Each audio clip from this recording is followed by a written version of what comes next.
The churning black water of the Pacific was a monster, and the Times Akagi Maru Times was a flea on its back. Rain, driven sideways by a gale-force wind, hammered against the bridge's viewport, each drop a tiny fist. Captain Kenji Tanaka gripped the brass railing, his knuckles white, feeling the deep groaning shudder of his vessel as it crested another mountainous wave. Below, in the inky chaos, the other ships of the convoy were invisible, ghosts adhering to the strictest blackout protocols. This storm, this impenetrable darkness, was their greatest shield. No American pilot, no matter how brave or foolish, could find them in this maelstrom. The night was their sanctuary. Suddenly, the sky tore open. A brilliant, blinding flash erupted from the head of their column, painting the tempest in apocalyptic shades of white and orange. The sound followed a heartbeat later, a deafening crack that was felt more than heard, a physical blow that vibrated through the steel deck plates and up through the soles of Tanaka's boots. He watched, frozen in disbelief, as the lead ship, the Times Kiyosumi Maru Asterisk, blossomed into a geyser of fire and twisted metal, its silhouette stark against the flames that now licked hungrily at the storm-tossed sky. They had been seen. In the heart of the storm, in the dead of night, they had been found. Before we carry on, please hit the subscribe button to make my day, and let me know where you are watching from in the comments. The illusion of safety shattered into a million glittering shards, as sharp and deadly as the shrapnel now raining down on the waves. On the bridge of the Times, Akagi Maru Asterisk, chaos erupted. Men shouted, their voices thin against the roar of the wind and the secondary explosions from the dying vessel ahead. Tanaka's first mate, a young man named Ito, stared with wide, terrified eyes. "Captain, what was that? A submarine?" Tanaka's mind, a machine honed by 20 years of naval service, raced past the impossible. A submarine couldn't have targeted them with such precision in these seas. The attack had come from above, from the sky. But how? He scanned the roiling black clouds, his experienced eyes searching for a phantom. There was nothing. Only the relentless rain and the horrifying blazing funeral pyre of the Times Kiyosumi Maru Asterisk. He grabbed the ship's telegraph, his voice a low growl that cut through the panic. "Hard to starboard, all engines full." They had to scatter. They had to escape this unseen hunter. The fear was a cold knot in his stomach, a new and unwelcome sensation. He had always understood the rules of war, the calculus of risk and reward. But this was different. This was witchcraft. He was a man who trusted his senses, his intuition, the tangible feel of the sea. He believed in the honor of a visible enemy. This invisible predator, this ghost in the storm, defied all logic, and for the first time in the war, Captain Kenji Tanaka felt truly, utterly blind. He could only stare at the flames reflected in the rain-streaked glass. The image of a burning ship seared into his mind, a harbinger of a new and terrible dawn. Thousands of miles away, the air in the Quonset hut briefing room was thick with the smell of stale coffee, damp wool, and nervous sweat. Lieutenant Bill Donovan, all of 24 years old but with eyes that had seen too much sky, bounced his knee under the rough-hewn table. He and the other pilots of his PBY Catalina squadron sat on hard wooden benches, their faces illuminated by the single bare bulb hanging overhead. On the wall, a map of the Western Pacific was a spiderweb of shipping lanes and patrol grids. Their commander, a grizzled major with a face like a worn leather boot, stood before them, a pointer in his hand. "All right, listen up," he began, his voice gravelly. "You all know the score. For months we've been flying blind at night. We've been lucky a few times, catching a transport with a sliver of moonlight, but mostly we're just burning fuel and giving the Japs a good laugh." He paused, letting the familiar frustration settle in the room. Bill knew it well. He'd lost friends on those fruitless night patrols, crews that flew into the dark and simply never came back, victims of weather or mechanical failure, their sacrifices achieving nothing. The commander tapped the map. "That changes tonight." He gestured to a corner of the room where a bulky piece of equipment sat shrouded under a canvas tarp. "As of 1800 hours, the entire squadron is operational with the new APQ-5 radar system." A low murmur went through the room. They had been training on it for weeks, in simulators and short-range flights, but this was the first full-scale deployment. The commander pulled the tarp away, revealing a metal box bristling with dials and a circular screen, its glass face a deep dark green. "Gentlemen, meet the Green Eye," he said, a rare smile touching his lips. "This little box turns night into day. It paints a picture of everything out there. Ships, islands, even other planes, right on this screen. The weather doesn't matter. The blackout doesn't matter. If it's on the water, we will see it." Bill felt a surge of adrenaline, a fierce, electric excitement. This was it. This was the weapon he had been dreaming of, the technological edge that could finally turn the tide. He thought of the Japanese sailors, so confident in their darkness, so sure of their safety. Their world was about to be turned upside down. "Your mission," the commander continued, his voice hardening, "is a sweep of grid 7 Gamma. Intelligence reports a major convoy moving materiel to the mainland. They'll be using this storm for cover." He looked around the room, meeting the eyes of each pilot. "They think they're invisible. Tonight, you are going to prove them wrong. You are the ghost in their machine. Go out there and make them afraid of the dark." As the pilots filed out, the commander pulled Bill aside. "Donovan, you're on point. You've shown the best aptitude with this system. Don't get cocky, but don't be shy either. Show them what it can do." Bill's heart hammered against his ribs. "Yes, sir," he said, his voice steady despite the tremor of anticipation running through him. "They won't know what hit them." He walked out into the rain-swept night, the image of the green radar screen burning in his mind. It wasn't just a new toy, it was a promise to end the war, to save American lives, and to finally own the night. In a grand, wood-paneled office in Tokyo, the air was still and heavy with the scent of polished cypress and old paper. The members of the Imperial High Command sat around a long, gleaming table, their uniforms immaculate, their postures rigid with centuries of tradition. The morning light, filtered through tall rice paper screens, cast soft shadows on their stern faces. An aide, a young captain with a perpetually nervous expression, stood at the end of the table, presenting a report on the previous night's convoy losses. And so, the Times Kiyosumi Maru Times was lost, along with its entire cargo of munitions, he concluded, his voice barely a whisper. The captain of the Times, Akagi Maru Tanaka Kenji, reports the attack came from a single aircraft during the height of the storm, with zero visibility. Admiral Yoshida, the fleet commander, steepled his fingers, his face an impassive mask. "One lucky bomb from a lost pilot. It is regrettable, but it is the cost of war." The storm likely confused his instruments, and he stumbled upon the convoy by pure chance. General Abe, head of the army, nodded in agreement, a dismissive wave of his hand. He was a man who believed in the supremacy of the fighting spirit, the Yamato Damashi, over any mechanical contrivance. "These Americans," he scoffed, his voice thick with contempt, "they place too much faith in their gadgets.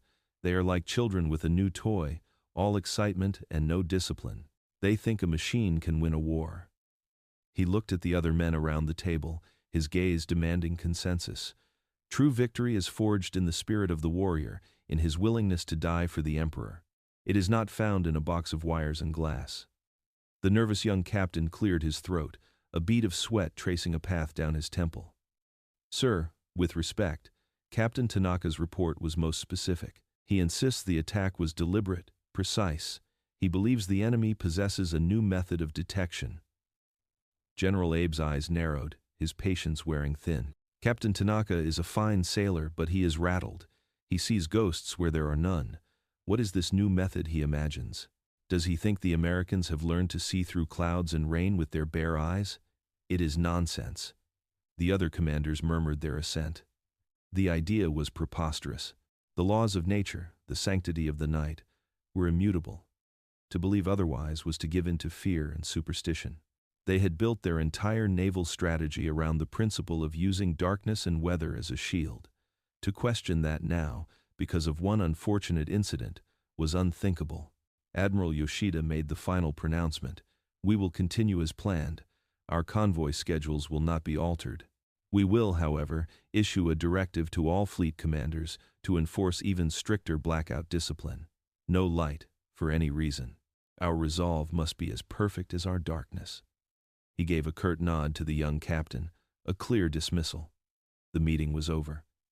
As the aide bowed and retreated from the room, his heart was heavy. He had seen the terror in the decoded messages from the surviving ships. He had read the raw data. It wasn't a lucky shot. It was an execution. The men in that room, in their arrogance and their stubborn refusal to see the changing face of war, were sending thousands more to their deaths. They were polishing the hilt of the samurai sword while the enemy was forging a lightning bolt. The illusion of safety was not just a comfort, he realized. It was official policy, a gilded cage of tradition from which they could not, or would not, escape. The night was no longer their sanctuary. It was becoming their tomb. The war, once a distant affair of naval clashes and island skirmishes, had followed them home.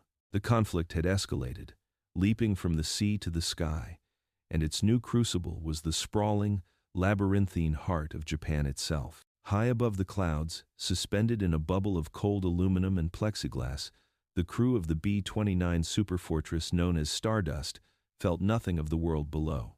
Their reality was the steady, hypnotic drone of 4 massive Wright Cyclone engines, the crackle of voices in their headsets, and the ethereal green glow of the radar scope. Lieutenant Donovan, no longer a PBY pilot hunting ships, had been transferred to the XXI Bomber Command. His knack for the new technology had marked him for a more significant and far more terrible purpose. He wasn't the pilot, but he was the eyes, hunched over the APQ-13 radar set in the pressurized rear compartment, his face bathed in its otherworldly light. The tension in the cockpit was a different beast from the frantic energy of the Catalina. It was a cold, clinical pressure, the focus of surgeons preparing for a complex operation. The pilot, a stoic captain from Ohio, kept his eyes on his instruments, his hands steady on the yoke. The bombardier, a young man named Charlie, sat in the transparent nose of the bomber, a lonely sentinel in a glass cage, his gaze fixed not on the blackness outside, but on the repeater scope that mirrored the image Donovan was seeing. Coming up on the initial point, Donovan's voice, filtered through the intercom, was calm, almost detached. "Coastline is clear as a bell on the scope, just like the pictures." On his screen, the jagged line of the Japanese coast was a sharp, phosphorescent drawing.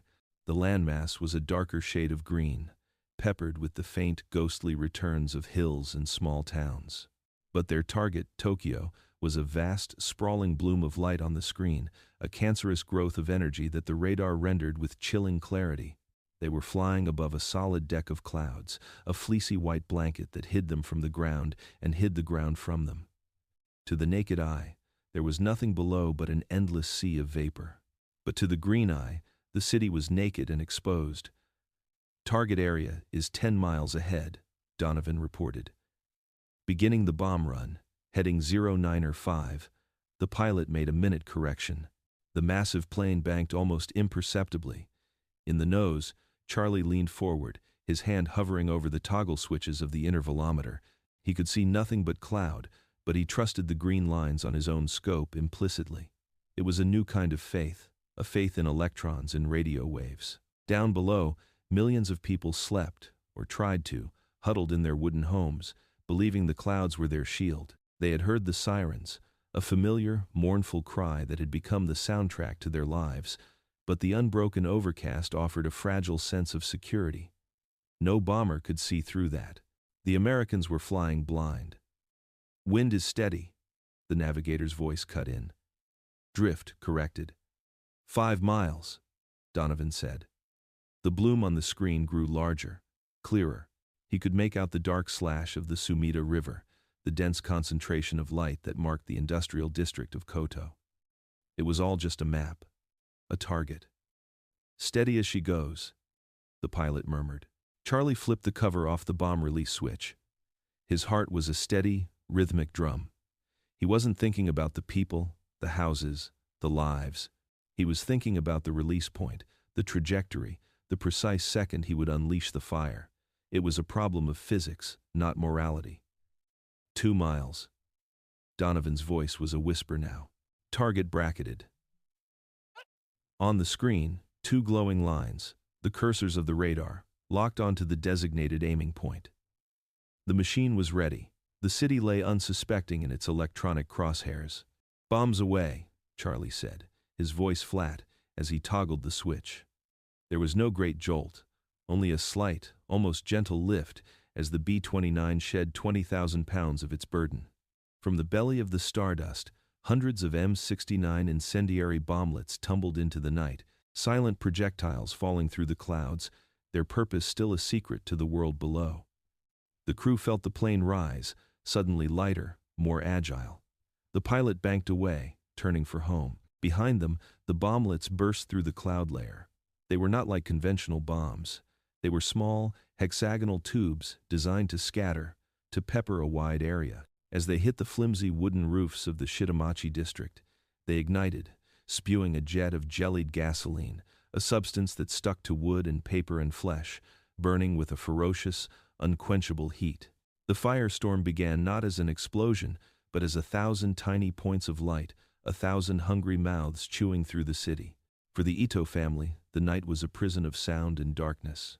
The father, Kenjiro, a man whose hands were calloused from a lifetime of work at a small machine parts factory, sat on the tatami mat floor of their small home. His wife, Hane, held their 2 young children, a boy of 6 and a girl of 4, her arms a protective shield against the fear that permeated the thin paper walls. The air raid siren had wailed its melancholy song an hour ago, but its cry had become so common it was almost ignored.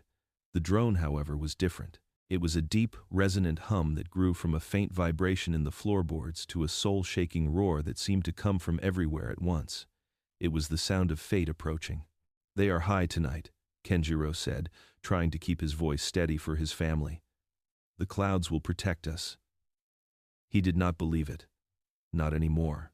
The stories from other cities, the whispers of a new kind of bombing that brought a rain of fire, had eroded his hope. Suddenly, the world outside their window lit up with a silent, horrifying pulse of orange light. It was not the single, brilliant flash of a high-explosive bomb, but a creeping, spreading glow that painted the underside of the clouds in hellish tones. The drone of the engines was already fading, replaced by a new sound, a soft, almost gentle patter on their roof, like the beginning of a heavy rain. Then came the smell, acrid and chemical, followed by a sound Kenjiro would never forget. A hungry, crackling roar that grew in intensity with terrifying speed. He slid open the shoji screen. The street, their world, was on fire.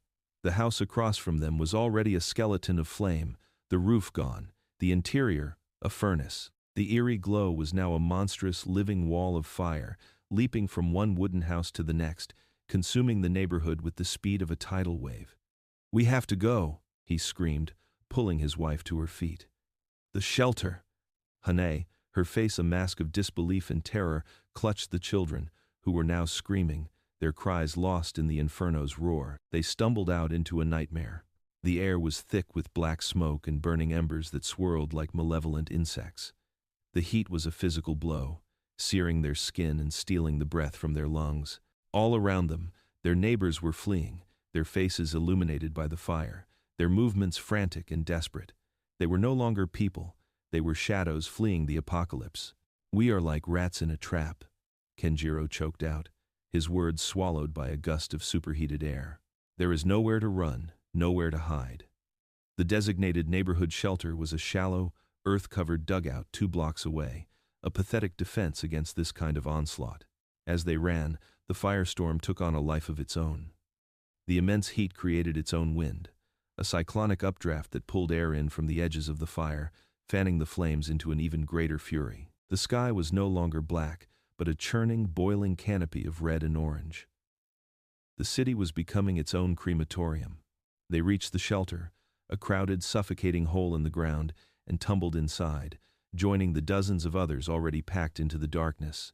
Above them, they could hear the world being unmade, the roar of the fire, the crash of collapsing buildings, the distant, terrible screams of those who had not been fast enough. Kenjiro held his family tight, the factory worker's strength now just a man's desperate embrace.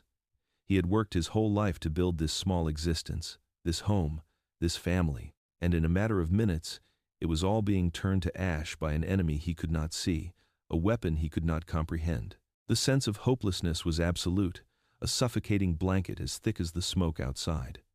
The war had been an abstract concept, a matter of national pride and distant battles. Now, it was a fire breathing down his neck, and he finally understood.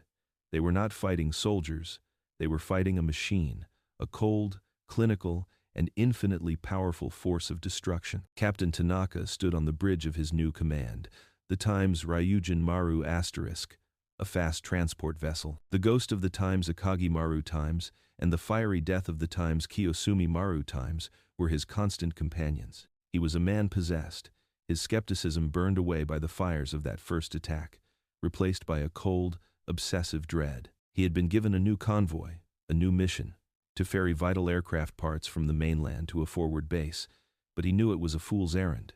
He was a shepherd leading his flock into a slaughterhouse. The High Command, in their insulated Tokyo offices, had listened to his report with polite disbelief and then sent him back to sea with platitudes about honor and stricter blackout discipline. They were fools. They were living in another century. Tanaka, however, was living in the terrifying new reality. He was haunted by the memory of that precise, possible attack. He spent every waking moment trying to solve the puzzle, to find a way to counter the American witchcraft. He experimented with desperation. He ordered his small convoy to change course every 30 minutes, a jarring, unpredictable zigzag across the ocean. He had his engineers rig makeshift smoke generators on the fantails of the ships, great drums of oil and chemicals that could, on his command, belch thick black clouds into the air, a desperate attempt to create a shroud the enemy's eye could not pierce. His crew thought he was going mad. They whispered behind his back, their faces etched with fear and confusion. They followed his bizarre orders, but their faith was eroding. The night was no longer a comfort. It was a source of constant, gnawing anxiety. On the third night of their voyage, the attack came again. The sea was calm, the sky a starless, ink-black canvas.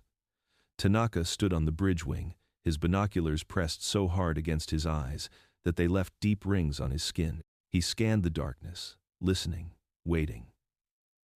The first sign was a flicker on the horizon, a brief, almost imperceptible flash.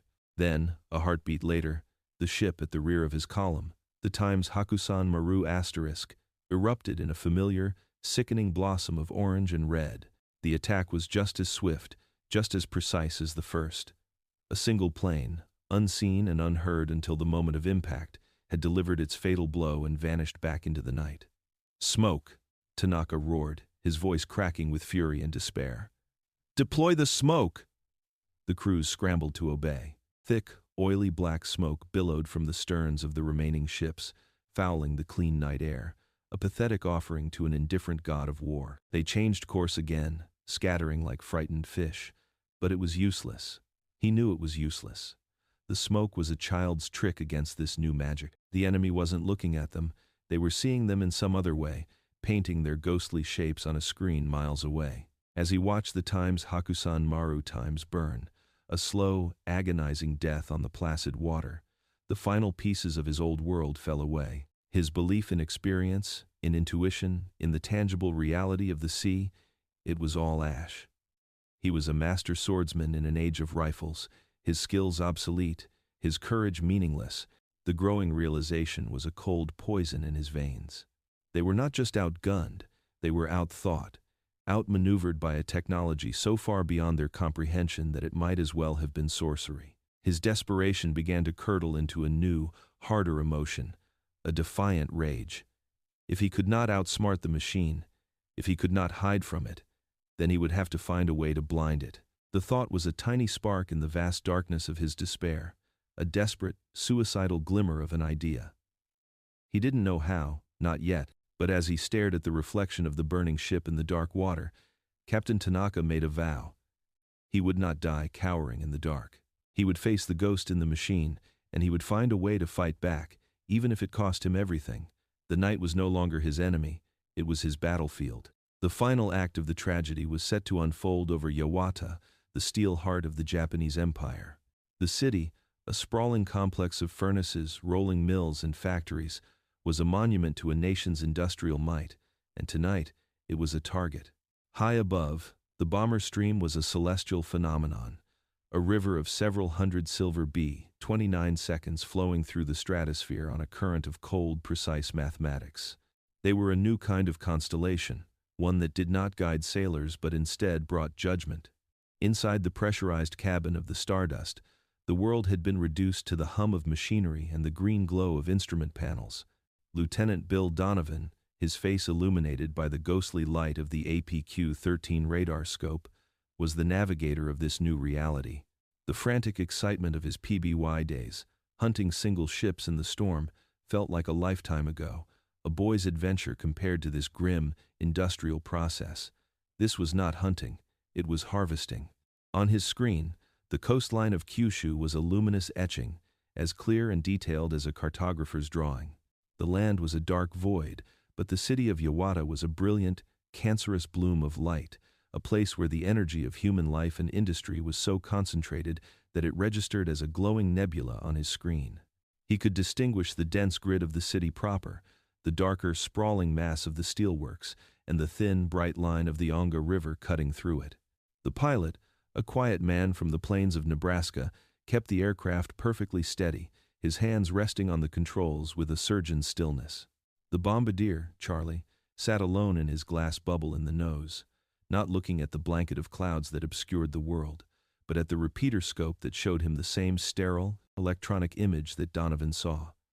They were a trinity of destruction, connected by wires and radio waves, about to unleash hell upon a city they would never see with their own eyes. "Target area is 20 miles ahead." Donovan's voice, crisp and devoid of emotion, cut through the low drone of the cabin. Confirming final approach vector. No significant weather interference detected.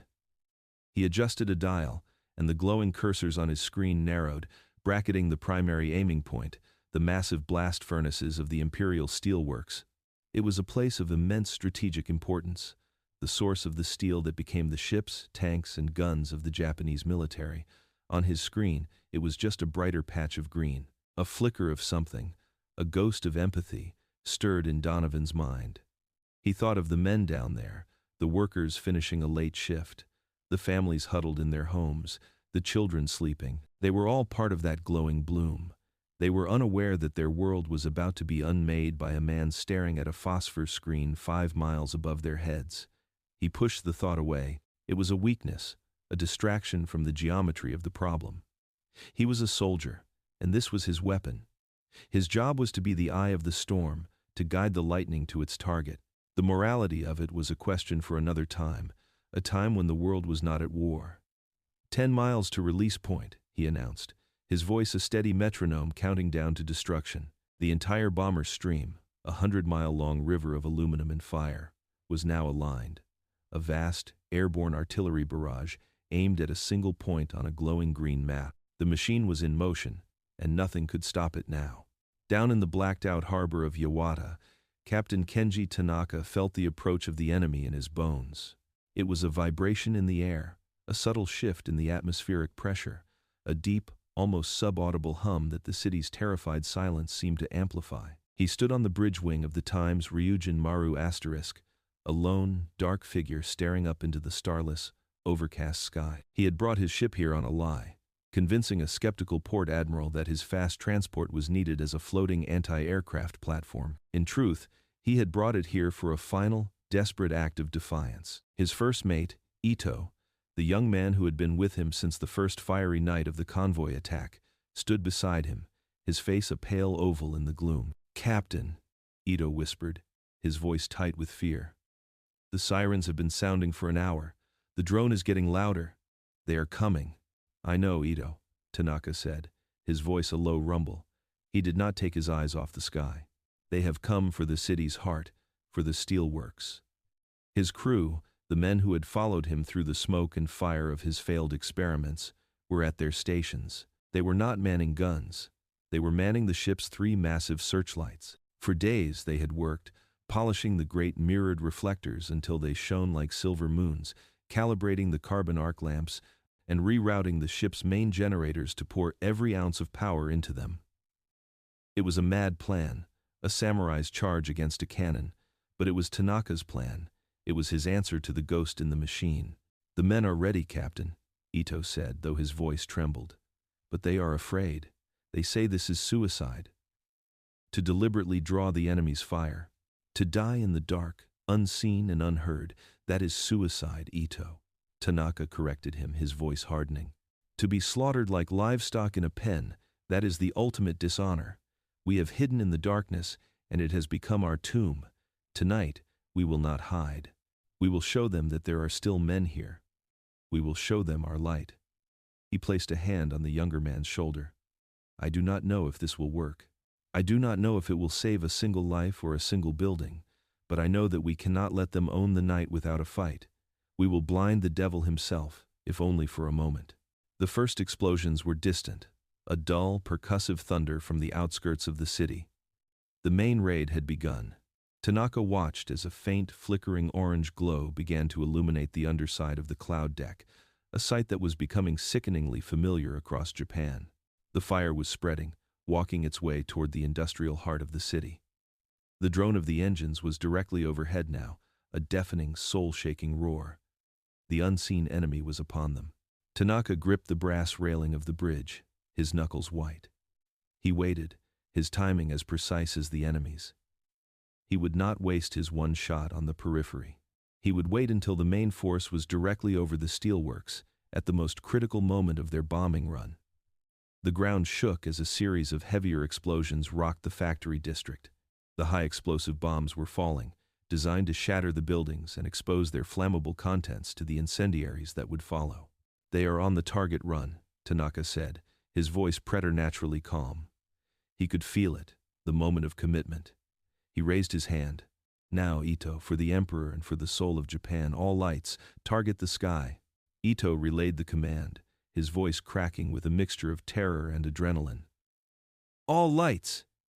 Engage! Deep within the ship, massive switches were thrown. The generators screamed in protest as they diverted their full power. On the deck of the Times, Ryujin Maru *, 3 pillars of pure, blindingly white light erupted with a low hum, spearing the night with an intensity that seemed to tear the darkness apart. They were not beams, they were solid walls of light, a brilliant, defiant cage thrown up into the heavens. For miles around, the city and the harbor were bathed in an incandescent glare, revealing the chaos and the beginning of the destruction in stark, terrifying detail. 5 miles up, in the cockpit of the Stardust, the effect was instantaneous and blinding. The world outside the plexiglass canopy, a moment before a uniform and comforting black, exploded into a solid wall of unbearable white light. The pilot cried out, an involuntary curse, throwing his arm across his face as his night vision was instantly annihilated. The instruments on his panel seemed to fade, washed out by the glare. Searchlights, he yelled into the intercom. They've got us boxed in. Donovan, staring at his radar scope, saw the screen flare into a meaningless, static-filled bloom of green. The sheer energy of the searchlights, focused into tight beams, was overwhelming the delicate receiver of the radar. The signal was jammed, the image gone. For one stunning, terrifying moment, the ghost in the machine was blind. The all-seeing eye had been gouged out. The entire bomber stream, flying in rigid formation, was suddenly without its primary sense, exposed and vulnerable in a way they had never imagined. But the moment was as fleeting as a lightning flash. The machine was more than just one sense. The pilots, drilled for countless hours, reacted with instinct born of training. Shaded visors snapped down. Eyes shifted from the blinding outside world to the steady, reliable glow of the instrument panel. The autopilot, guided by its internal gyroscopes, held the B-29 seconds on their precise course, immune to the visual chaos. The river of bombers flowed on, its momentum unstoppable. Over the command frequency, a new voice cut through the chatter, the calm, cold voice of the lead bombardier and the lead aircraft. All aircraft, disregard visual. Maintain instrument flight. We are on the briefed run. Bomb on navigator's timing. The system was correcting itself. The human element, so easily disoriented, was being bypassed by the cold logic of the machine. A different voice, that of the wing commander, followed immediately. Secondary objective, source of searchlights identified. Grid 49er Delta, Yawata Harbor. All flights in Sector 3, retasked to target 49er Delta, neutralize the source. The order was given without anger or panic, a simple tactical adjustment. The machine had been pricked, and it was now moving to eliminate the irritant. On the bridge of the Times, Ryujin Maru asterisk, Tanaka watched the sky, his face illuminated by the glare of his own weapons. He saw the silver belly of a B-29 pass directly through one of his beams, a magnificent, terrible sight. He had touched them. He had proven they were real, not just ghosts. But he also saw them continue on, their course unwavering. His great act of defiance had been a mere annoyance. He knew what was coming next. He had painted a target on his own back. "Captain," Ito screamed, pointing. "They are turning! They are coming for us!" Tanaka did not need to look. He could feel the shift in the engine sounds, the subtle change in the geometry of the attack.